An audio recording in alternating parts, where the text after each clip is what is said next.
a deeply personal film. I had many ideas within that, for whatever reason, I hadn't been able to execute.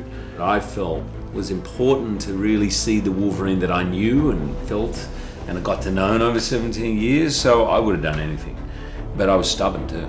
The head of the studio said to me the other night, well, I finally got to know stubborn Hugh. James Mangold, who I asked to do this picture, we developed it together. I thought the studio would say no, but they didn't. They said yes emphatically. What I'm proud about is that movie was very close to what we set out to do.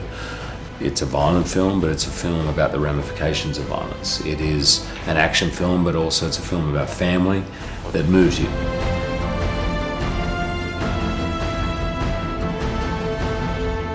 They would say, no, you can't make that movie.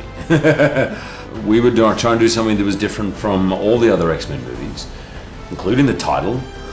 It doesn't say Wolverine up there. We're making a movie about a man, not about superhero. We didn't want to have 15 different mutants with powers and lots of green screen and huge sort of visual effects. There's no X-Jets, there's no mansions.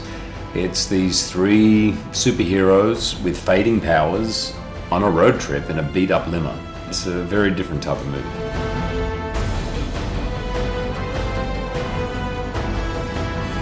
There were things I wish I could have done until this movie. You know, if we could have just got Halle Berry back in there somewhere, because.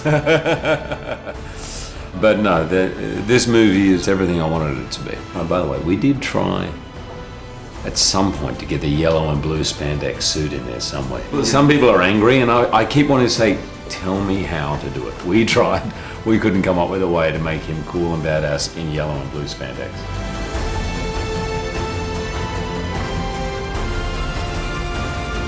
Patrick was always in the movie, the girl character. That came in after about 8 months of us developing the script. That was where all of a sudden it really took off.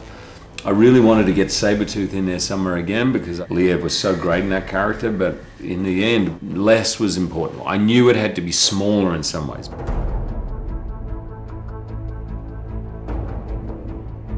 We trained together. There are photos I have of the two of us where our bodies look exactly, our arm position running, it's astonishing to me. When we would go and training for the fights, and I talked about the looking up through the eyebrows, this is how I do it, and we thought that was really important.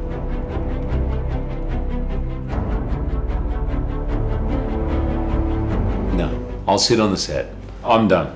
It doesn't feel like I'm leaving. I feel I'm still at the dinner table, but I'm just not cooking and cleaning up anymore. It's nice, but it's time for someone else to go and do the heavy lifting, literally heavy lifting.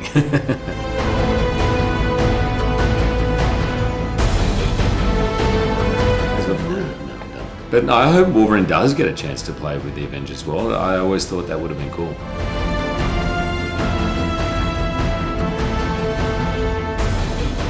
I've got about a month left on a movie musical, which is, as a character playing P.T. Barnum, the greatest showman, is the opposite of his character. So I'm very excited, and then I'm open. I have no idea what is next.